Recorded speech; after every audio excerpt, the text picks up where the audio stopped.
Question number 15 দিয়েছে আমাদেরকে pie chart থেকে, যেখানে বলেছে the pie chart shows the percentage of student studying in different courses in college. মানে একটি কলেজের বিভিন্ন কোর্সে যে স্টুডেন্ট পড়ে তাদের যে পার্সেন্টেজ সেটা দেওয়া আছে।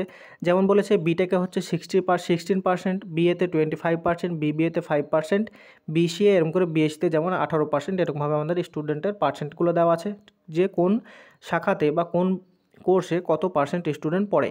তারপর আমাদেরকে বার করতে বলেছে যে ratio between number of student studying in BCA and BSc if the total number of student is 1200 বলেছে। তার মানে বিসিএতে কতজন স্টুডেন্ট পড়ে এবং বিএসসিতে কতজন স্টুডেন্ট পড়ে তাদের যে সংখ্যার যে অনুপাত সেটা আমাদেরকে বার করতে বলেছে। আর টোটাল নাম্বার অফ স্টুডেন্ট আমাদেরকে দেওয়া আছে 1200।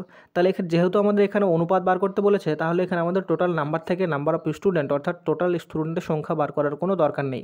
তাহলে এখানে আমরা বিসিএ আর বার করতে বলেছে বিএসসির মধ্যে রেশিও।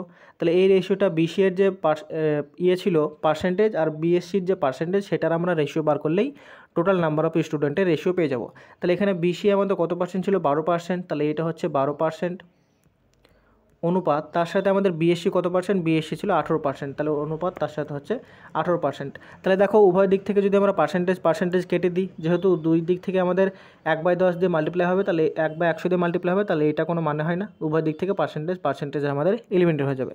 তারপরে যদি 12কে যদি 6 দিয়ে মাল্টিপ্লাই করি তাহলে কত পাবো? 2। আর 18কে যদি 6 দিয়ে মাল্টিপ্লাই করি তাহলে কত পাবো? 3। তাহলে এই 2:3 যেটা পেলাম সেটাই হচ্ছে আমাদের বিসিএ এবং বিএসসির যে রেশিও ছাত্রদের সেটা পেয়ে যাবো। তাহলে এখানে আমাদের অপশান নাম্বার ডি হয়ে যাবে সঠিক উত্তর।